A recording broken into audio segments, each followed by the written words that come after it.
La religion mentale n'est pas une véritable croyance, mais plutôt une instruction donnée par l'ego. L'être humain a besoin de croire parce qu'il n'a pas de contact direct avec l'intelligence supérieure. L'énergie supramentale pure n'existe pas sur notre planète, elle est astralisée et contextualisée.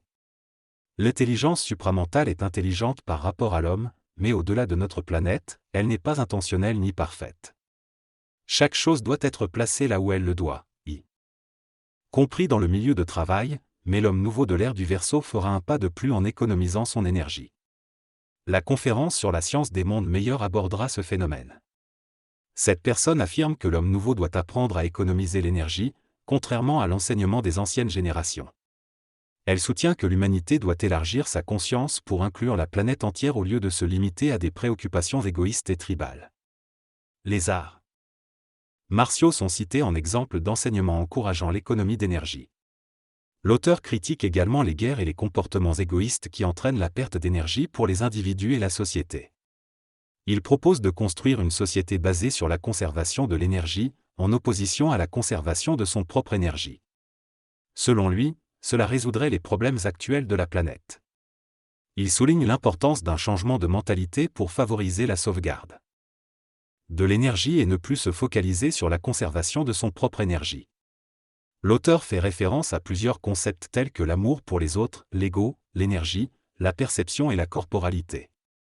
Il souligne que nous devons nous aimer les uns les autres et éviter d'envier les autres ou de copier leur comportement. Il encourage à préserver l'énergie en évitant les conflits inutiles. L'auteur remet en question l'existence du corps astral et mental, proposant que l'homme perçoit les choses selon ses niveaux d'énergie et d'affinité vibratoire. Il explique que la conscience de l'homme est expansive et évolutive, mais qu'elle est souvent limitée par nos perceptions physiques. L'aura est également mentionnée comme une vibration émise par l'âme et qui se propage à l'infini. L'auteur conclut en affirmant qu'il n'y a pas de corps réel, mais plutôt une identification à ce que nous pouvons conscientiser. Ce texte aborde la question de l'identification de l'individu à son corps physique et à la forme plutôt qu'à la matière qui constitue ce corps. L'auteur explique que l'individu se reconnaît dans la forme que son corps prend, et non dans les composants matériels de celui-ci. Il ajoute que l'individu s'identifie également à des formes astrales, telles que les archétypes ou les entités spirituelles, en attribuant des attributs tels que des ailes aux anges. L'auteur souligne que le potentiel d'un individu réside dans sa capacité de création et que ce potentiel devient réel lorsqu'il est mis en action.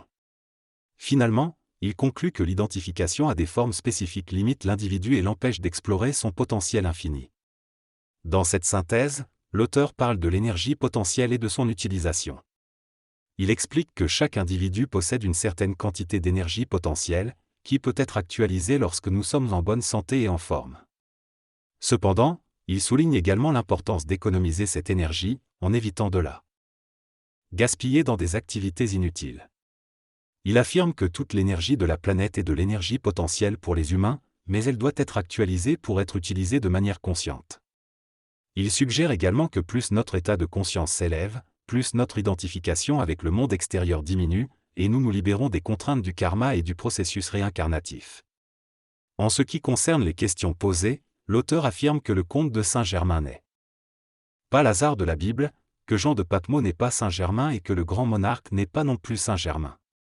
En ce qui concerne les futurs événements, l'auteur explique que l'organisation de brunch et de conférences dépend de l'intérêt des participants, qui sont invités à exprimer leurs souhaits et leurs suggestions sur un tableau d'affichage. Il souligne également que toutes les propositions énergisées par les participants ont toujours été réalisées par le centre. En conclusion, l'auteur propose un résumé intéressant de la conférence et donne l'opportunité aux participants de poser d'autres questions avant la fin de la conférence.